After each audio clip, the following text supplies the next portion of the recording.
सभी दलीय नेताओं की भावनाओं से अपने आप को संबद्ध रखते हुए आपको धन्यवाद देते हैं, आभार व्यक्त करते हैं।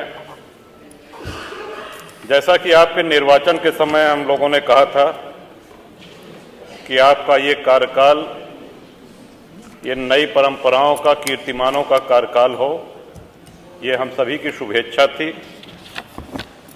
उसी तरह की आपकी कार्यशैली है और ये हम सभी लोगों के लिए गर्व की बात है। श्रीमान, एक निवेदन है, माननीय संसदीय कार्य मंत्री कभी कुछ देंगे नहीं। वो शास्त्रों में कहा गया है निपस्य चित्तम कृपणस्य वित्तम, तो आगे का नहीं कहेंगे। लेकिन श्रीमान, इतना विचार जरूर किया जाए कि 403 विधायक हैं और इसमें कोई सत्ता पक्ष और प्रतिपक्ष की बात नहीं है।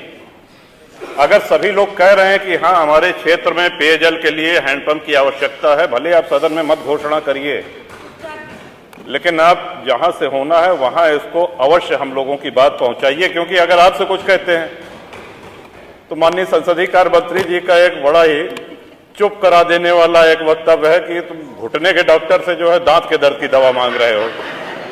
तो हमने कहा कि या तो दांत के डॉक्टर से अपॉइंटमेंट दिलवा दीजिए और या दांत के डॉक्टर से दांत के दर्द की दवा। और श्रीमान, जहां तक जीएसटी की बात है, इतना अवश्य है कि जो भी हम लोगों के हाथ में विधायक निधि आए वो उतना ही जो है बाहर संदेश जाना चाहिए।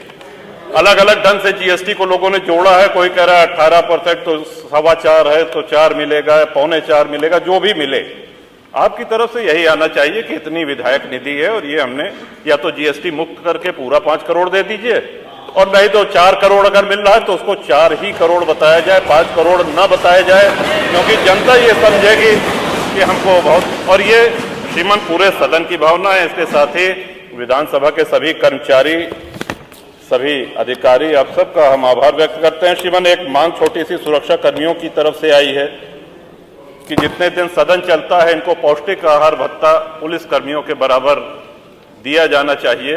इस पे आप कृपा पूर्वक विचार करें, यदि संभव हो सके तो बहुत अच्छा रहेगा। इन्हीं शब्दों के साथ विधानसभा के धन्यवाद। विद्यालय के दिनों में हिंदी भाषा, जब हमारे हिंदी के शिक्षक हम लोगों को पढ़ाते थे तो अलंकारों की चर्चा होती थी। उसमें एक अलंकार है अतिशयोक्ति अलंकार, हम सभी लोगों ने पढ़ा होगा। तो जब भी बजट पे चर्चा होती है या महामहिम श्री राज्यपाल के अभिभाषण पे चर्चा होती है तो मैं समझता हूं कि इस अलंकार का प्रयोग सत्ता पक्ष और विपक्ष दोनों भरपूर करते हैं। और मैं ये कहना चाहता हूं कि सरकारें न इतनी अच्छी होती हैं जितना सत्ता पक्ष कहता है, और सरकारें न इतनी बुरी होती हैं जितना विपक्ष बताता है। और हम यहां जो भी बोलते हैं वो हमारे भाग्य विधाता जनता जनार्दन वो बाहर सुनती है, उसका आकलन करती है। हम यहां कितनी भी लच्छेदार भाषा में पक्ष या विपक्ष में कुछ भी कह लें, जाना हमको वही है, वही है, उन्हीं के पास जाना है और फैसला भी उन्हीं का मानना पड़ेगा। श्रीमान, सड़क, बिजली, पानी ये ऐसी चीजें हैं जो हम सभी के जीवन से जुड़ी हुई हैं। भारत गांवों का देश है, भारत की आत्मा गांवों में बसती है। हम सभी लोग इस उक्ति को, इस सिद्धांत को मानते हुए आए हैं। एक्सप्रेसवेज बन रहे हैं, एक्सप्रेसवेज बनने के नए नए कीर्तिमान स्थापित किए जा रहे हैं। अच्छी बात है, होने चाहिए। हर विकासशील देश में देखने में भी अच्छी लगती हैं, यात्रा का समय भी कम होता है। लेकिन कहीं ऐसा तो नहीं है कि एक्सप्रेसवे के चक्कर में हम गांव की सड़कों को भूल गए हैं। आज ग्रामीण सड़कों का जो हाल, जो गड्ढे हैं, क्या ऐसा तो नहीं कि उस ओर हमारा ध्यान नहीं जा रहा है? सड़कें गड्ढा मुक्त नहीं है श्रीमान, और उसका एक कारण कि जिस क्षमता पे ग्रामीण सड़कें बनाई जाती हैं, कभी हुआ करता था कि ट्रक जो है उसमें 6 चक्के हुआ करते थे। ग्रामीण सड़कों की भार वहन क्षमता 9 टन से अधिक नहीं होती।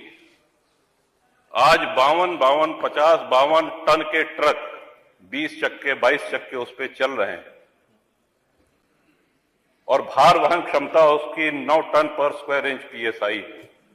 तो सड़कें तो टूटेंगी, आप कब तक गड्ढे भरवाते रहेंगे? ये हम सभी के क्षेत्रों से जुड़ी हुई समस्या है श्रीमान।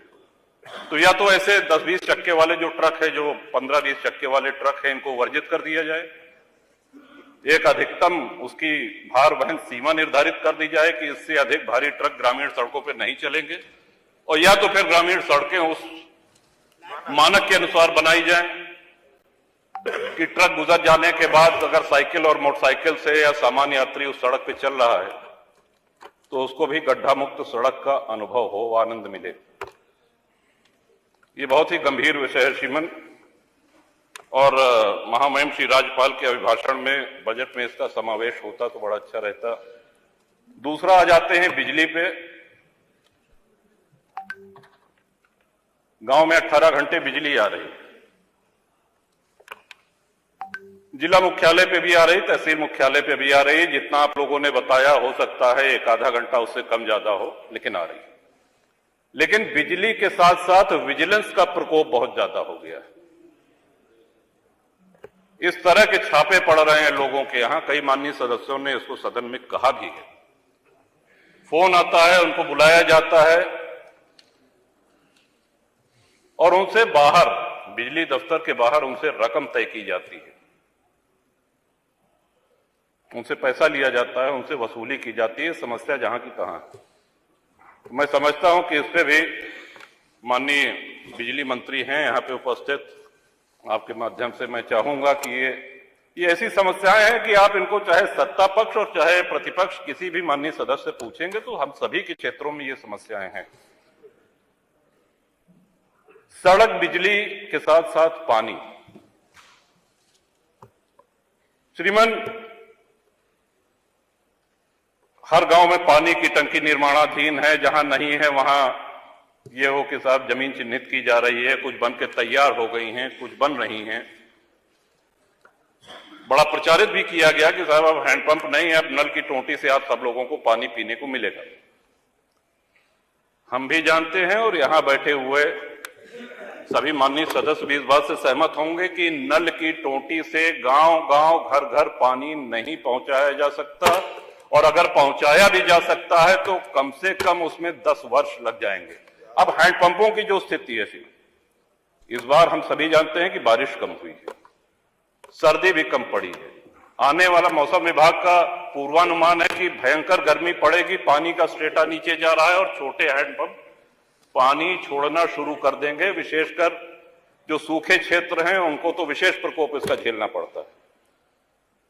जो हैंडपंप हम लोगों को मिलते थे वो हैंडपंप मिलना बंद हो गए हैं, ये कह करके कि अब पानी की टंकी से ही आप लोग जलपान करिए, पानी पीजिए। जो इंडिया मार्क II हैंडपंप खराब हो गए हैं, ध्वस्त हो गए हैं, उनको रिबोर करने के लिए जो प्लान थे, कोई भी इंडिया मार्क का हैंडपंप रिबोर नहीं हो रहा है, और सभी माननीय सदस्य से सहमत होंगे साहब।